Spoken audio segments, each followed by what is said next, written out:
After a long, cold winter that had worn people down, the long-awaited spring finally burst into the city. The sun shone warmly, its rays melting snow that dripped from roofs, while the air felt warm and especially fresh. A tall, well-dressed man jumped over puddles and walked briskly to his car, his mood excellent after a successful deal with partners. Suddenly, he spotted a girl crying on a bench near the bus stop. She resembled a ruffled chick, sobbing loudly with her face in her hands, oblivious to her surroundings. Bruce approached her, moved by compassion. He sat down and asked, "Hello, why are you crying? What happened? Can I help?" The girl looked at him in surprise, tears still flowing from her beautiful blue eyes. "I don't need anything. My life is over. I'm thinking of throwing myself under a train or taking pills. I'm such a fool. I trusted him so much." The girl started weeping again, her thin shoulders shaking uncontrollably. Bruce frowned. "Don't say such things. You're young. Your whole life is ahead of you. Did your boyfriend leave? You'll meet someone else. Women tend to overcomplicate things. Calm down. Let's go to a cafe. You're shaking like a leaf. Look around. The sun is shining, it's spring, it's beautiful. Try to enjoy the little things." Tessa suddenly grew angry. "That's easy for you to say. You're all the same. You see a pretty girl and immediately try to pick her up. Then it's off to bed and goodbye.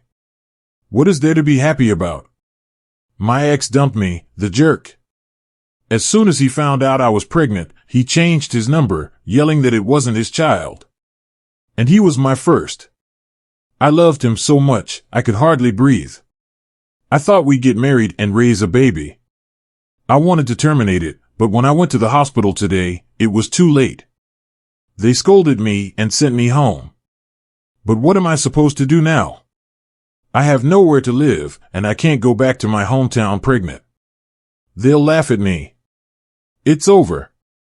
I can't go on living. Just go where you were going. Thanks for listening, but these are my problems.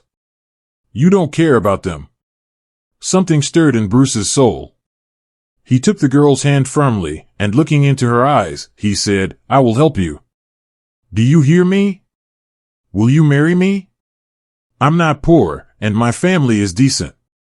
I'll tell my mom we've been seeing each other for a while. I'm not easygoing with girls, I'm self-conscious about my weight, but I like you. You're beautiful, and a child is no problem. We'll manage." Tessa blinked rapidly, staring at him in disbelief. 1,000 thoughts raced through her mind. What nonsense is this? Is he ill to suggest such a thing? We don't know each other at all.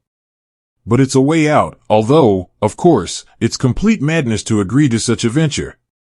Aloud, she replied, "I'll go with you if you're not lying. I have nothing to lose. You won't deceive me, will you? Or are you some kind of maniac, or just making fun of me? I'm scared." Bruce laughed and handed her his business card and passport. "Don't worry, I'm normal. It's just that my mother has been nagging me to get married, saying I don't have a girlfriend. I realize it's time to start a family, but girls these days are so self-serving.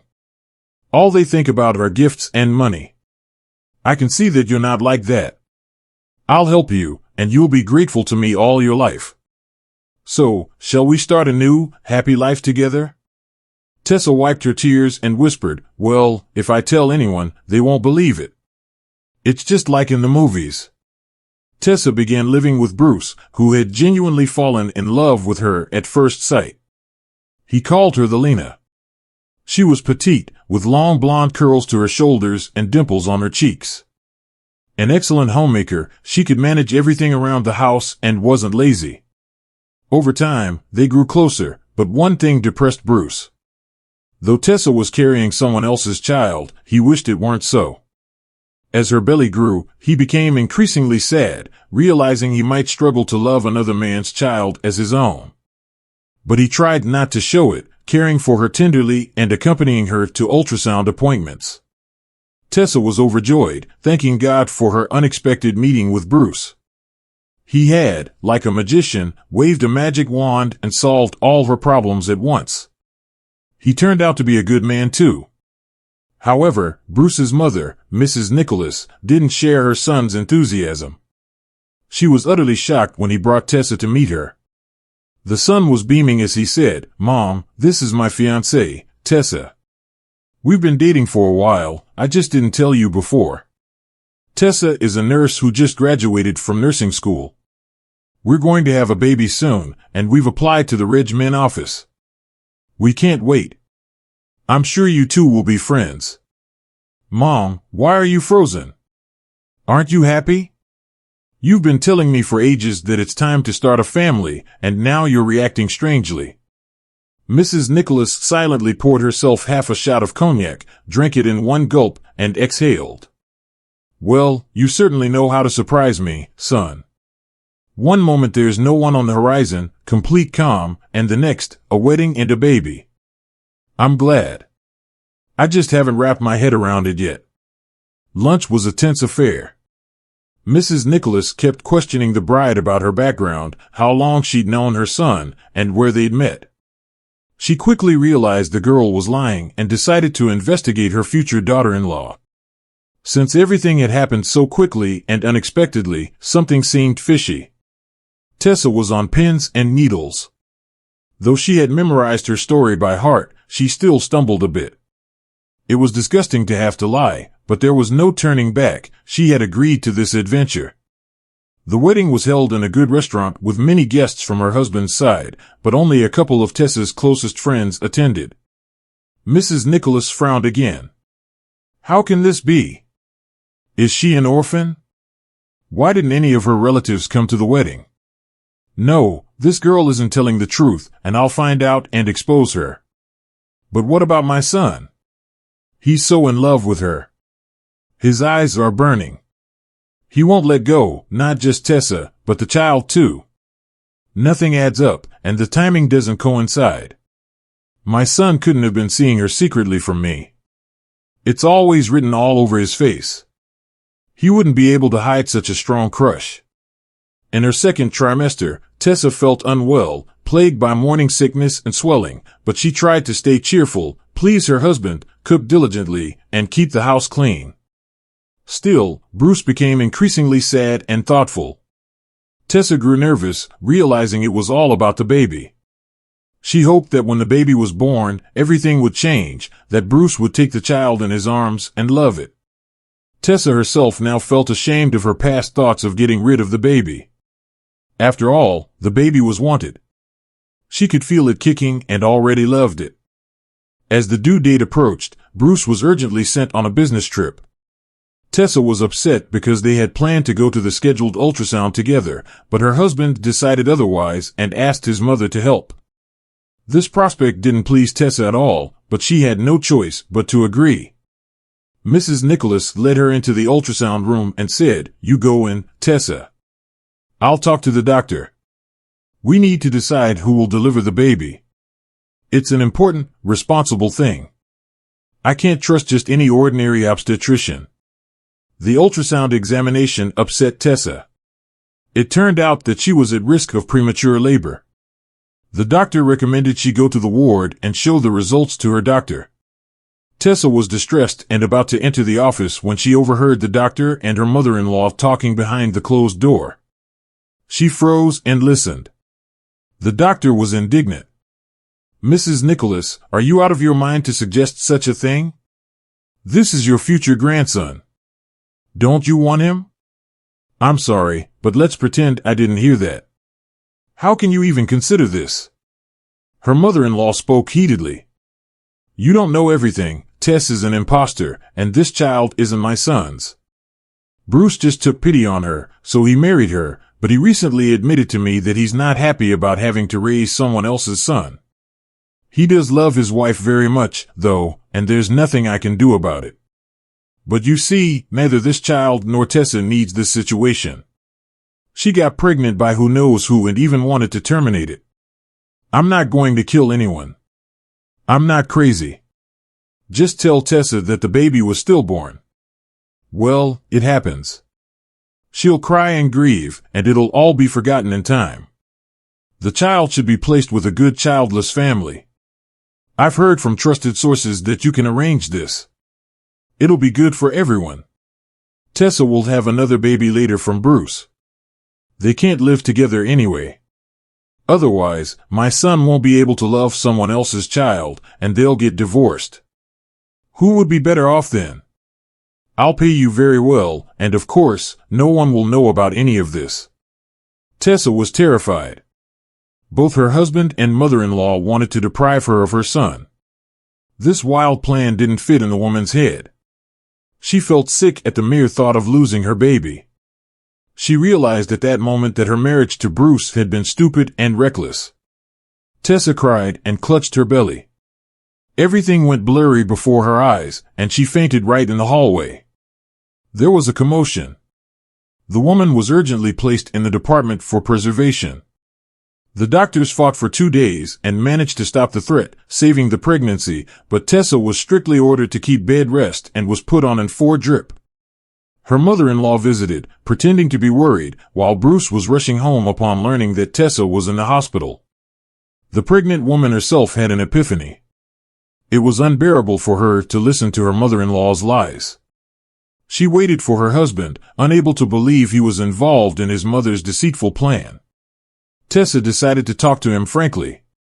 She couldn't keep it all to herself.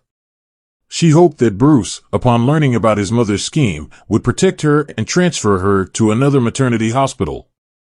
Perhaps he'd even stop communicating with his mother. Tessa desperately wanted a family to be like everyone else, with a father, mother, and baby, to go for walks together, watch movies, and eat dinner in the kitchen. It seemed to her that everything was working out, that it was about to happen. Just a little bit more, and everything would be as she had intended. Yet again, it felt as if happiness was slipping away from her. Tessa herself had been deprived of a normal family and never knew a mother's affection and warmth. Perhaps that's why she was in such a hurry to create her own. She grew up in the village, in the house of her aunt, Cecilia. Her mother was promiscuous, and her father was unknown. Her mother was often visited by village men at night. From those fragmentary memories of her early childhood, Tessa remembered her drunken mother, coughing and shouting at her in a smoky bass. Her mother's friends laughed at her, and she was always hungry when her neglectful mother once again went on a bender. Aunt Cecilia came into the house. Everyone in the village respected her. Her husband owned a combined harvester, she was a cattle farmer, and they had a good house, a large farm, and 4 children. Aunt Cecilia's character was harsh, even the men on the farm were afraid of her. Without further ado, the aunt picked up Tessa, as light as a feather, and shouted to her sister, "You're such a disgrace, Beth. What have you done to this child? Skin and bones. I'm sick of the neighbors' gossip about you ruining her. I'm taking Tessa away forever. I'll have your maternal rights revoked. It's not a problem. But remember, don't come back to my house. We're not sisters anymore. How many times have I asked you to come to your senses? I even beat you, locked you in the barn, but you don't care. You traded your child for men and drinks. Goodbye." So, Tessa began to live in her aunt's house, with Cecilia becoming her guardian. At first, the girl couldn't believe her luck. She was washed, began to eat good food, and wear clean clothes. She was no longer hungry or scared. She stopped waking up screaming at night. Aunt Cecilia's husband and children never hurt her, but she never truly became part of the family. She worked hard alongside everyone and studied well, but there was no love or affection. Tessa was dressed well and well-fed, but often heard from her aunt, "Listen to me, Tessa. Don't repeat the fate of your foolish mother. If I find out that you're sleeping around or engaging in any other obscenities, forget the way to my house. Do you want to be a doctor? Fine, I respect that. You'll go to the city to study, but remember my words. You know my character. I want you to become a decent human being, not a drunk who disappears like your mother. When you graduate, then get married and have children so that everything will be proper." Tessa nodded and promised her aunt that she would obey. In her second year of studies, Cecilia wrote that Tessa's mother had died. Tessa rushed home and gave her a proper burial, but for some reason, there were no tears. Her mother had given her life, but had never shown her warmth or affection. It was probably the first time Aunt Cecilia had ever caressed Tessa, saying, "It's all right, Tessa. Beth will be better off in heaven, may she rest in peace. You study, child. I'll clean up your mother's house and close it. It's yours. You might want to come back. You already have your own place. I'm so afraid for you, Tessa. I don't know why." Tessa hugged her aunt like a child and thanked her. "Thank you for everything, Aunt Cecilia, for raising me, for helping me to live decently. Don't worry, I won't let you down." And now, Tessa was lying in the ward, crying. Was Aunt Cecilia right? Had nothing good come of her? She had promised to obey, but she had made such a mess. How could she deal with all this now? Bruce entered the room, put a bouquet of flowers in a vase, sat down beside Tessa, and began to stroke her hand. "Well, hello, little one. Feeling down? My mom told me everything, but don't worry, it'll all be over soon. It won't be long now, and you'll be my favorite dinner again."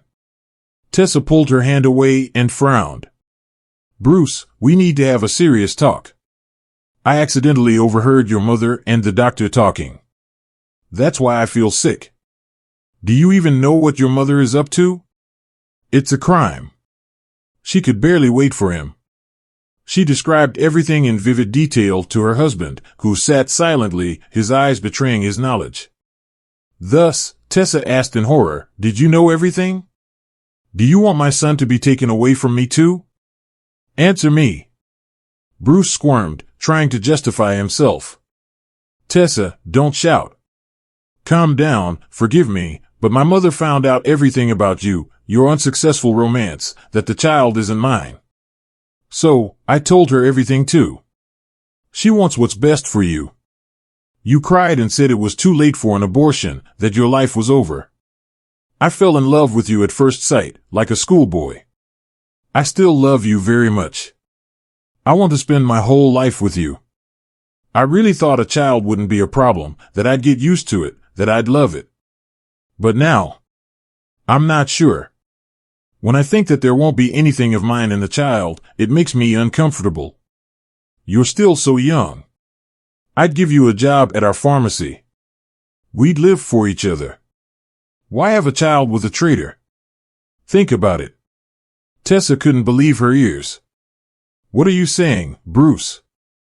You knew from the very beginning that I was pregnant by another man.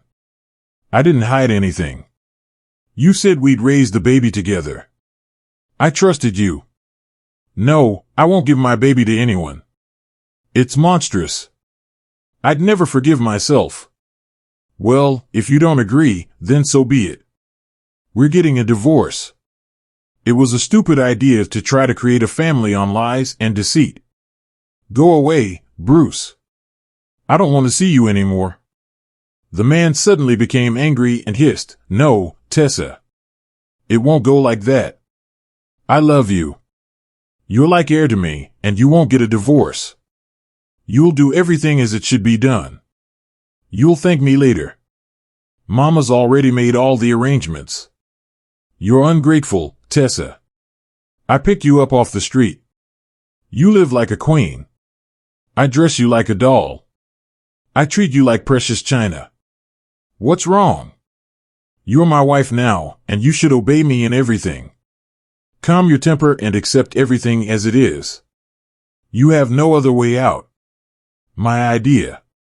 Bruce left, and Tessa wanted to jump up and run away in terror. She didn't care where, as long as she was away from these terrible people. But no sooner had she taken 3 steps than the door to the ward opened. A nurse and an orderlies came in, and she was immediately transferred to a private room. A guard was also assigned, a huge, broad-shouldered, shaven-headed man who sat on a chair on the other side of the room, playing on his cell phone. The nurse prattled, "Where are you going? You can't get up. You're with us until delivery. That's what the doctor said, just in case, so nothing happens prematurely. God forbid. You're lucky to have such a husband, Tessa. He takes such good care of you. Deluxe room, TV, air conditioning. He told me to keep you away from visitors. He's so worried. He even invited a guard. It's almost ridiculous, but we understand he's a future father and wants to protect you from any trouble. And the chief doctor himself will deliver the baby, so you have nothing to worry about. It's almost a resort. You rest. I'll bring you dinner. Today, we have steamed cutlets and salad. Very tasty. You'll like it. Tessa could barely contain herself from crying in front of the nurse and swallowed her tears.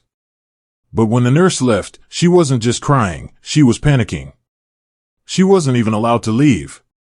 Tessa couldn't believe this nightmare was really happening. There was no one to complain to, and even if she called the police, who would believe her? Everything looked fine from the outside: a caring husband, excellent care, a private clinic with an excellent reputation. Would she give birth to her son and never see him again?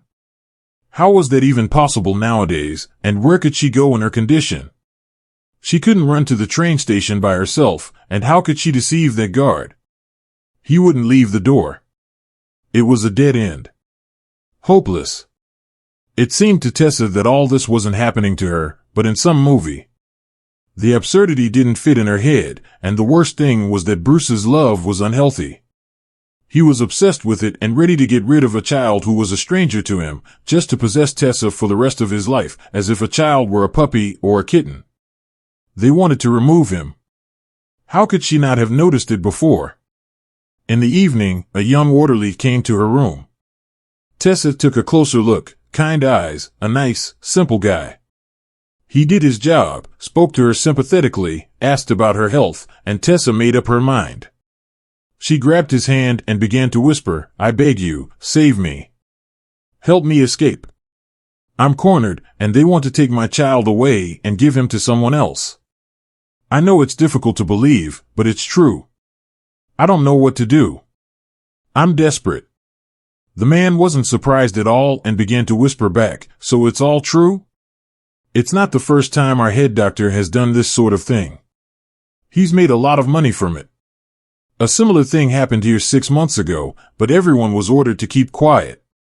Some official's daughter was brought in pregnant, and she left here alone without a child. Everything was covered up.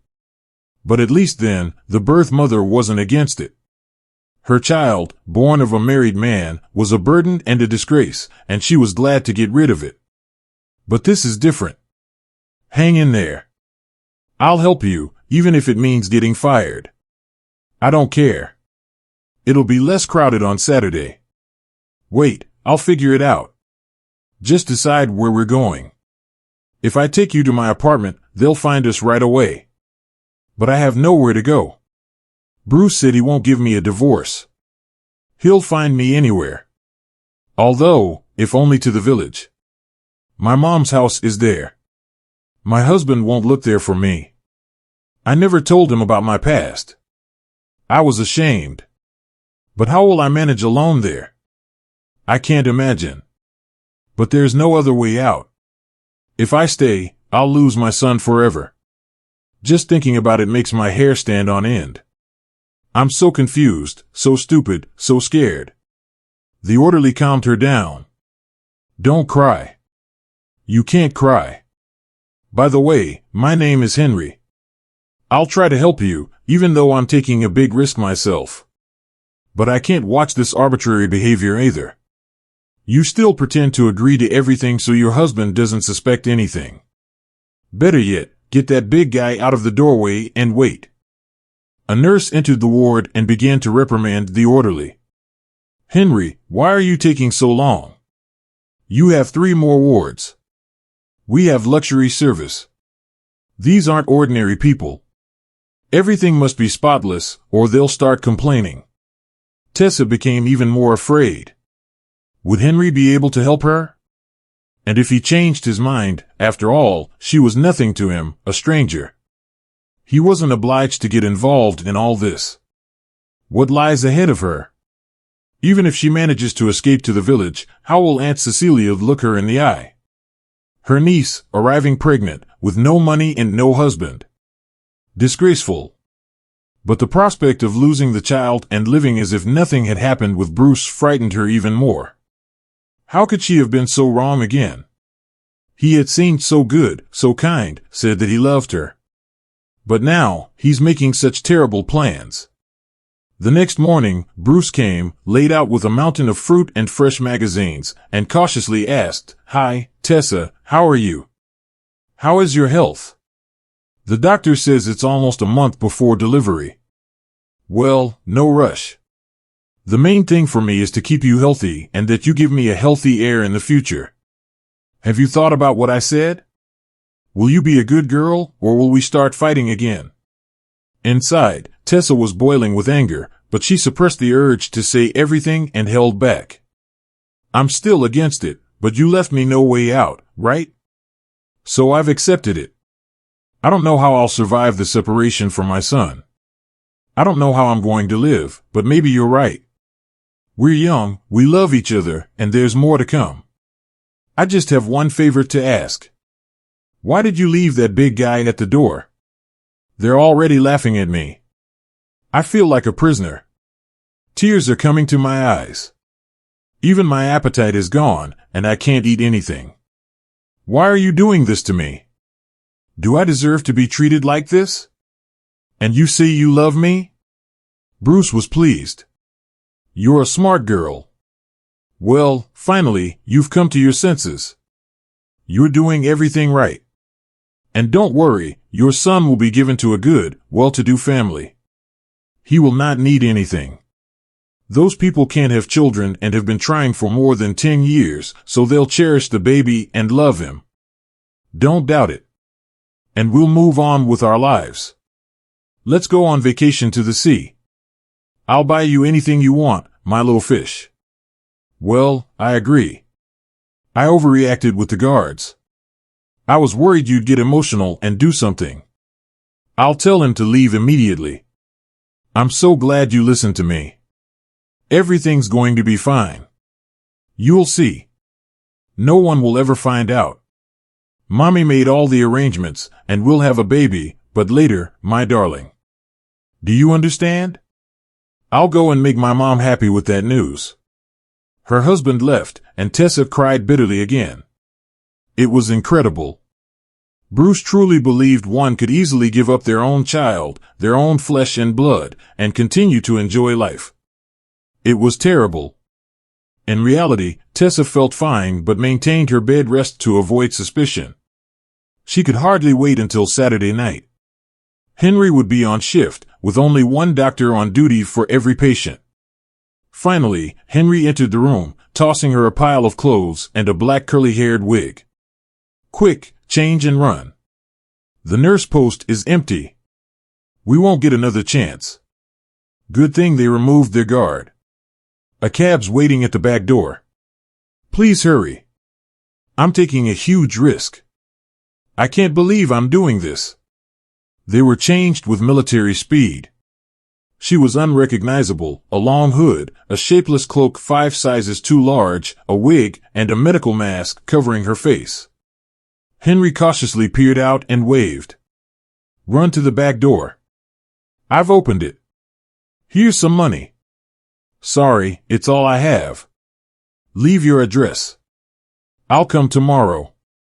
"Hurry, please. If we're caught now, we're both done for." Tessa's heart raced as she ran down the corridor. Fortune favored her. She encountered no one. At this hour, patients were already asleep. She barely remembered getting into the cab and named the address. "As fast as you can, please." The driver sped off without a word, accustomed to clients' urgency and anticipating a decent fare. They arrived close to midnight.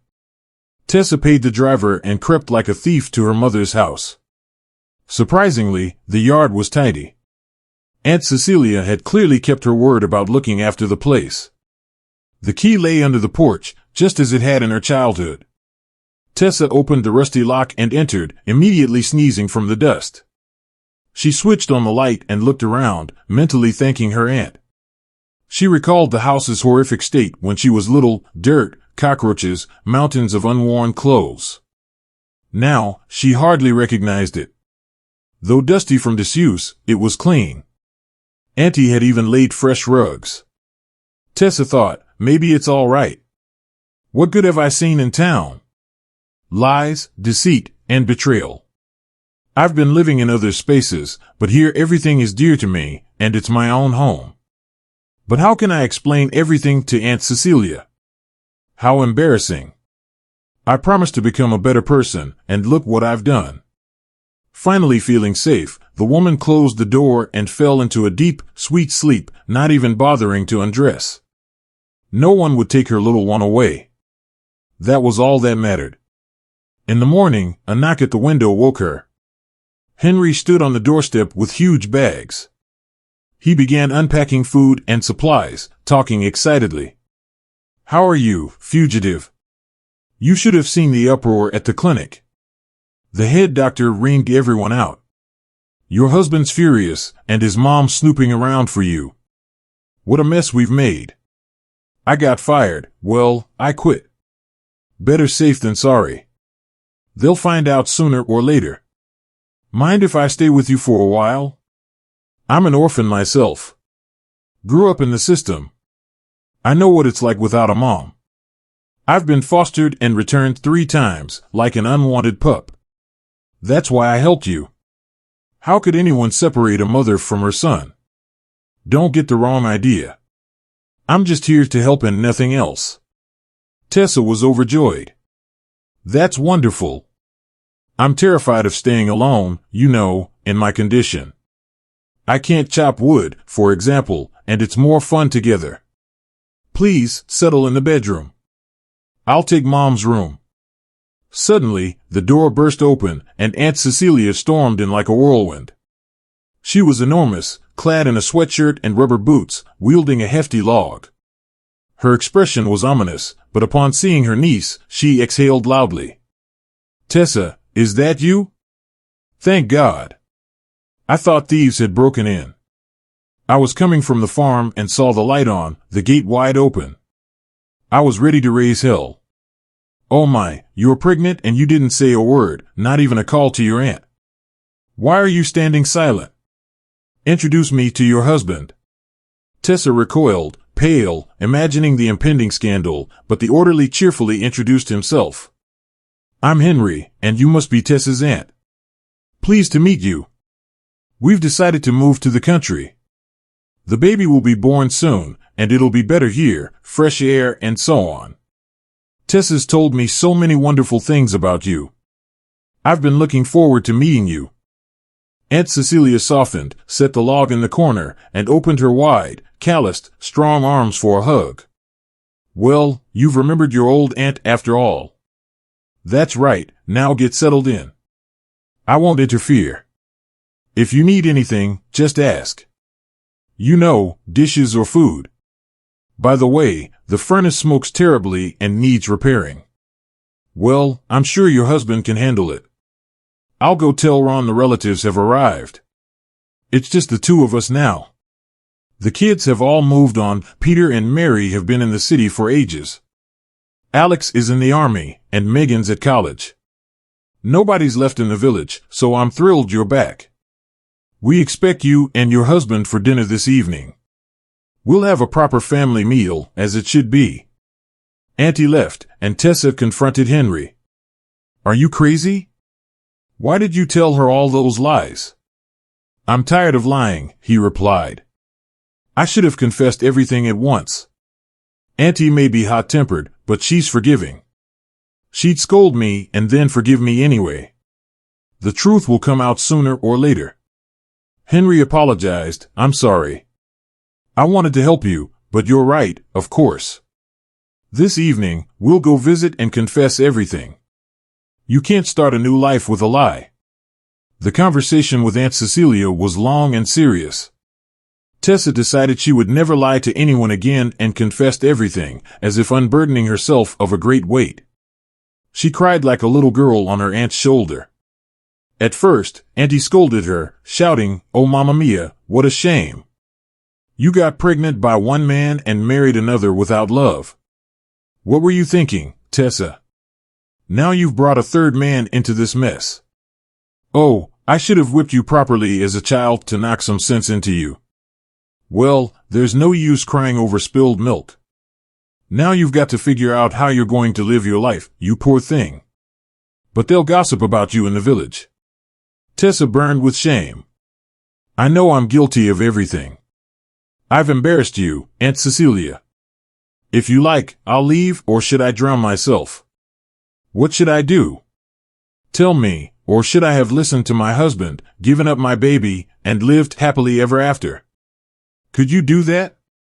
Tell me." The woman threw up her hands, then suddenly hugged Tessa tightly. "What are you talking about, silly girl? Well, you know my character. I scolded you, but it's because I care. I won't abandon you, and your child is my kin too. I understand you're a kind, good girl, but you're too trusting. You've gotten yourself into quite a pickle. Don't worry, we'll get through this together."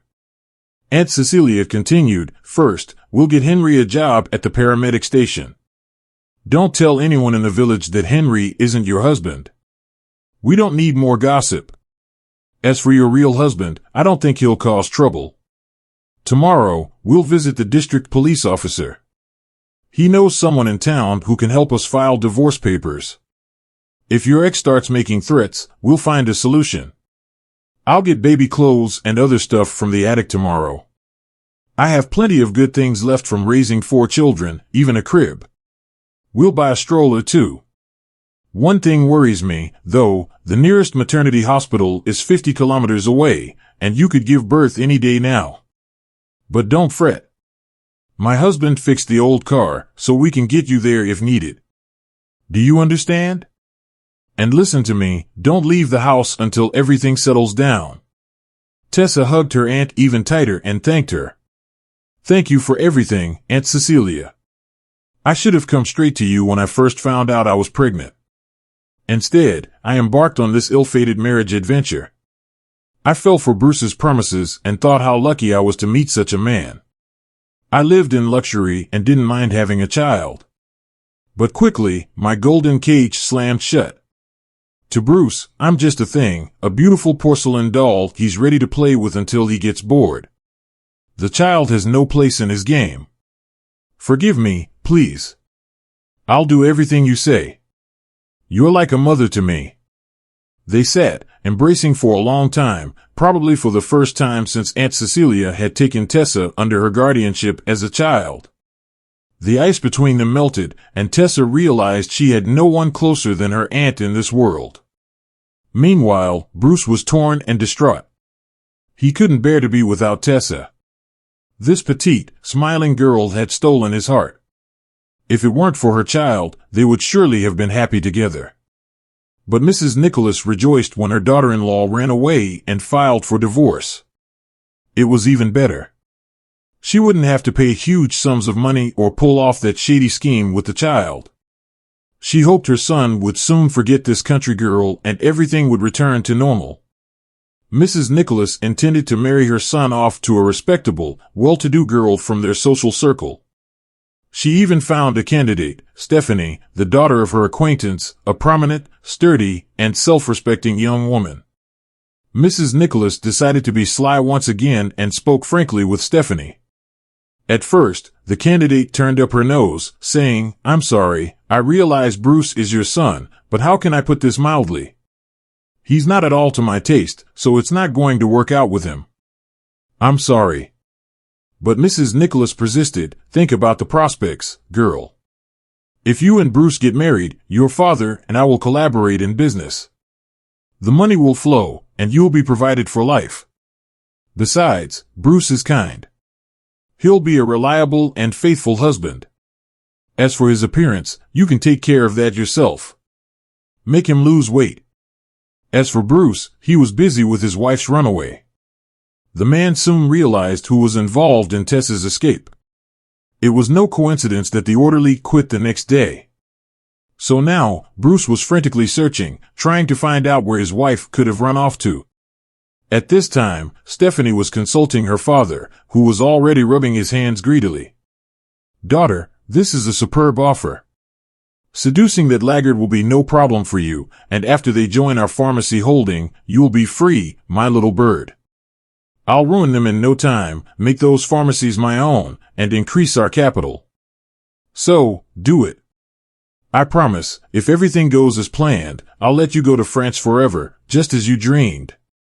From that day on, Bruce's fate was sealed, though he didn't realize it yet. He was pleasantly surprised when a stunning blonde approached him at a business dinner and asked him for a slow dance. It was unexpected and delightful. After all, girls had never paid him much attention before. This beautiful lady pressed herself against him and whispered, "I've noticed you for a long time, Bruce. You're truly the most interesting man in this place. You've won my heart." Bruce hardly knew how they ended up in Stephanie's house, drinking champagne, passionately kissing, and then waking up in the same bed. He couldn't even remember what had happened during the night. Stephanie smiled invitingly, ran her finger along his chest, and whispered, "My dear, you are so passionate. I'm delighted. I hope we'll start dating now." Bruce was mortified. "Forgive me, Stephanie. I got drunk like a pig. This night was a mistake. I'm married, and I love my wife very much. I can't live without her. You know, we're having some problems right now, but I shouldn't have done this. I'm sorry. It's all my fault. I'll go now, okay?" Stephanie laughed. "You silly man. You don't realize who my father is. Mr. Chambers, with whom you signed a deal yesterday, that is my dad, and I'm his favorite and only daughter. Do you understand now? I won't tolerate being treated like a one-night stand. I might even complain to my dad. I like you, and you're going to be mine, sweetie. I've made up my mind, so go ahead and divorce your little hen before I lose my temper. Also, I expect you the day after tomorrow at a charity event." Bruce clutched his head. Stephanie's father was a powerful man, and quarreling with him would mean the end of everything. He was trapped. In his heart, he still loved Tessa. Only with her did he soar to seventh heaven, but he didn't know how to get rid of the insistent Stephanie. He preferred small, gentle women who were mesmerized by his words and obeyed him in everything. With Stephanie, no one asked for his opinion at all. It was depressing. Bruce tried to reassure himself. "No, I'll never marry this upstart. I don't even like her. Yesterday was just a haze. I drank too much and was in despair, so I decided to let loose. If I had known what it would lead to, I'd have called a cab and gone home. Tessa, where are you? You're running away from your happiness, you fool. What do these women lack? I don't understand. You wanted to get rid of the child yourself, and when my mom thought of everything so well, you suddenly got restless and ran away. Things didn't go according to plan." If Tessa hadn't overheard that conversation between her mother and the doctor, everything would have turned out fine. Of course, at first, she would have grieved, mourned for her supposedly dead son, and I would have been there for her, loving her, saving her like a hero. She would have been even more grateful to me, and then everything would be forgotten, and Tessa would give birth to my own son. I'd be the happiest man alive, my little bird, how I miss you now. Meanwhile, Tessa began to settle in at her mother's house. She and Aunt Cecilia put the house in order, washing windows and cleaning. Henry didn't sit idle either. He chopped wood for the winter, mended the fence, and they found him work. The guy realized only now how much he enjoyed village life. More and more often, he found himself thinking that he liked Tessa. Labor caught the woman by surprise in the early morning. She screamed from a sharp pain in her abdomen as contractions began. Henry was frightened and wailed, "Hold on, Tessa. I'll be right back. I'll run to Aunt Cecilia and ask her about the car. We'll go to the hospital." But the contractions intensified with each passing minute, and they realized they wouldn't make it to the hospital in time. The labor was progressing rapidly. Henry pulled himself together, put water on to boil, took sheets out of the chest of drawers, and began to help selflessly. Even though he was terrified, he had never done anything like this before. Cecilia slept poorly that night, her joints aching from the rain, and toward morning, she dreamed of her sister Beth, who whispered, "Help Tessa." The woman jumped up as if scorched, threw on a jacket, and rushed to Tessa's house. Sure enough, lights were burning everywhere. Cecilia's heart sank to her heels with worry. The door was open, and the woman heard the cry of a baby. She entered in astonishment and was stunned. Tessa was already recovering from labor, holding the baby in her arms and crying softly. Henry was cleaning and washing the sheets. Cecilia couldn't believe it. "Tessa, how you've already given birth? And who delivered the baby? Was it you, Henry?" The man hesitated. "Well, me. Who else? I wanted to run to you for help, but I realized I wouldn't have time. I'm still in shock myself. My hands are shaking.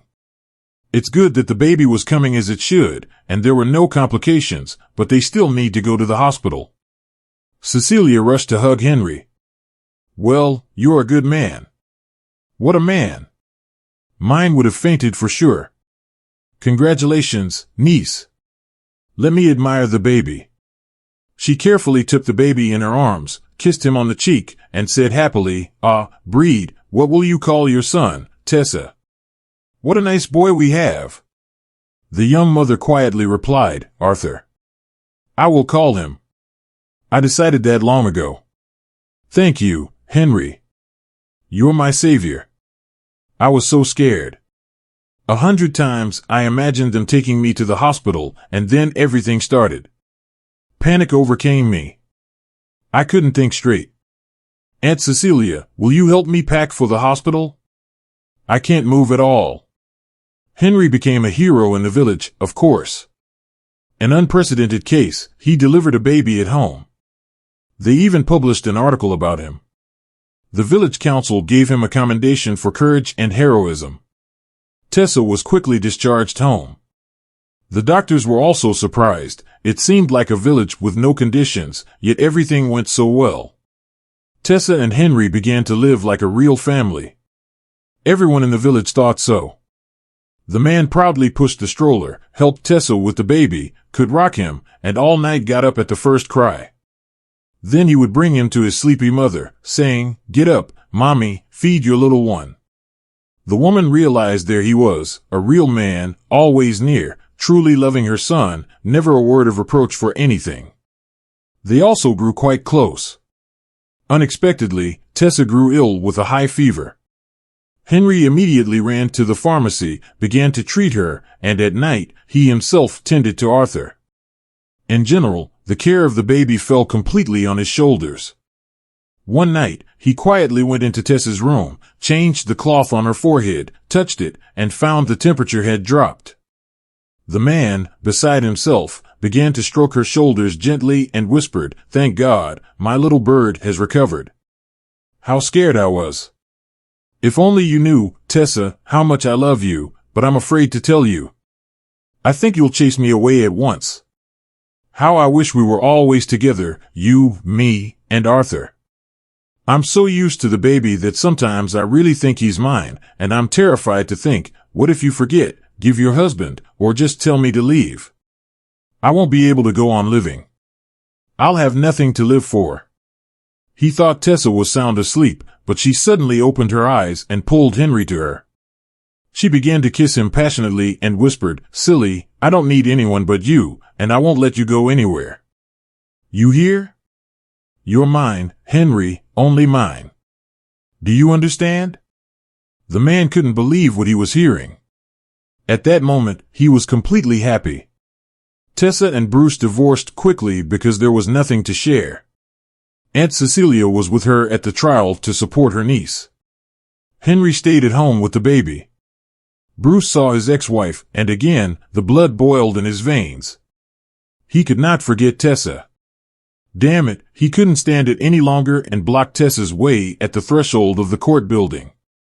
"Tessa, come to your senses. What are you doing? Why divorce? I love you. I need you. Who's that with you, a relative? That's fine, leave her. The baby, and we'll live like before. Come back, my dear. I'll buy you anything you want, and we'll visit the baby. Tessa grinned and dismissed Bruce. It's a pity you didn't understand anything. I love my son more than life. How can you not understand? No force in the world will make me give him up. My marriage was a big mistake, and I only have myself to blame. Yes, you did help me. You got me off the streets, and I'm grateful for that. I honestly tried to be a good wife to you and dreamed of having a family, but after you and your mother almost took my son away from me, I hated you. It was not human. We're different.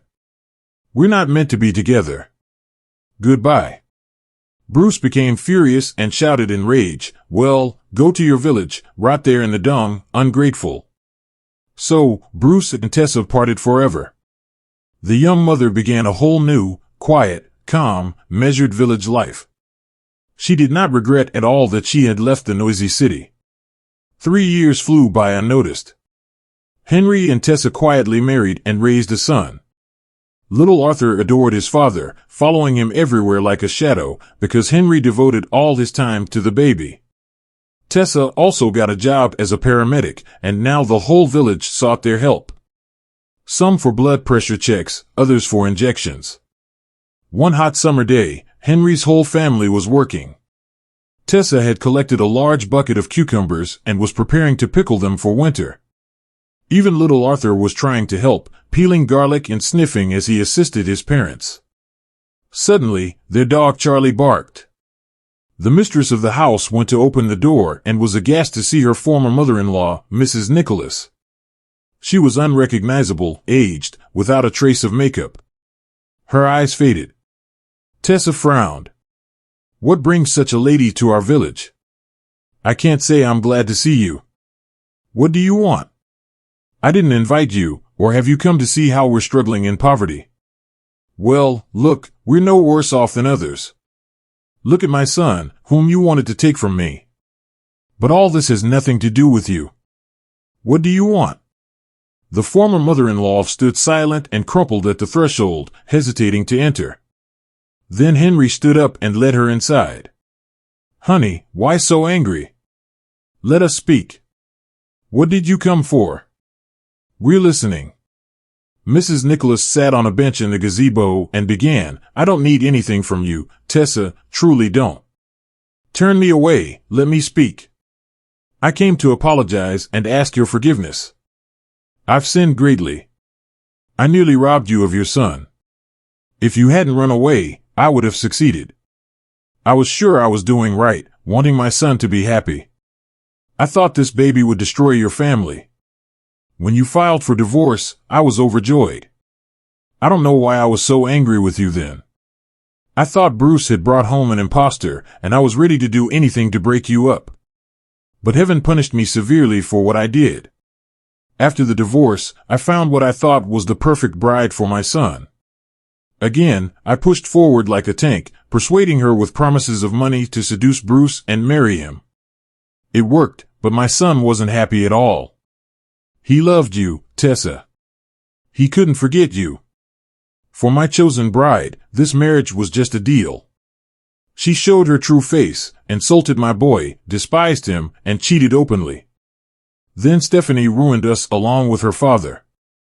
Bruce tried his best to fix things and made the biggest mistake. He went to a casino and lost everything, every penny. Not only that, my boy went to jail, and here's the sad result. I'm left all alone, living in a tiny rented apartment, poor as a church mouse. Only now have I reevaluated my whole life, thought deeply, and found the root of all my troubles. It's the evil I've done to you. Forgive me, Tessa, I beg you. You have a wonderful baby, such a strong boy, and a good family. Live happily, but please don't hold a grudge against me. I'm so sorry I ruined your marriage with Bruce. Tessa was amazed. She certainly hadn't expected such confessions from her former mother-in-law.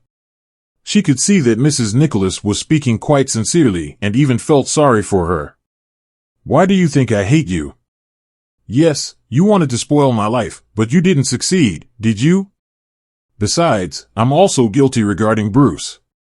We both didn't understand ourselves and got married quickly. Our marriage wouldn't have lasted long anyway.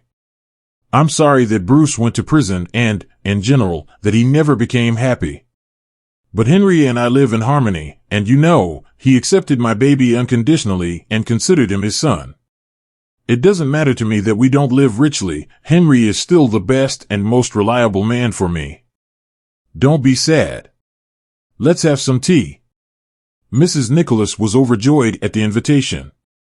She was so tired of sitting alone within four walls with no one to talk to. Henry bustled about, pouring fragrant herbal tea. Tessa put pancakes with honey on the table. Little Arthur chewed holes in a pancake, looked at the adults through them, and laughed. The elderly woman sighed, reproaching herself for the umpteenth time. This little happiness could have been running in my house, calling Bruce Daddy. He would have loved his Delina and been the happiest. After all, it was I who instilled in him that he couldn't love someone else's child and that it was necessary to get rid of him. Bruce loved Tessa so much. Oh, what have I done? Mrs. Nicholas didn't want to leave. She asked to help pickle cucumbers and stayed the night at Tessa's. From that day on, she visited them often.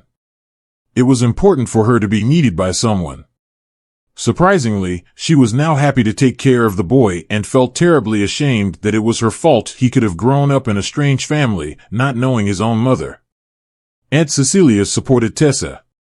That's right, Tessa, don't persecute your mother-in-law. Let her come. We're the kind of people who forgive. I'm still bitter about the fact that I couldn't forgive Beth in life. I cut her out of my life, spat on her, so she disappeared. She sank to the bottom and died. But you're different. You have a good heart, and that's good. I didn't give you enough affection as a child. I know.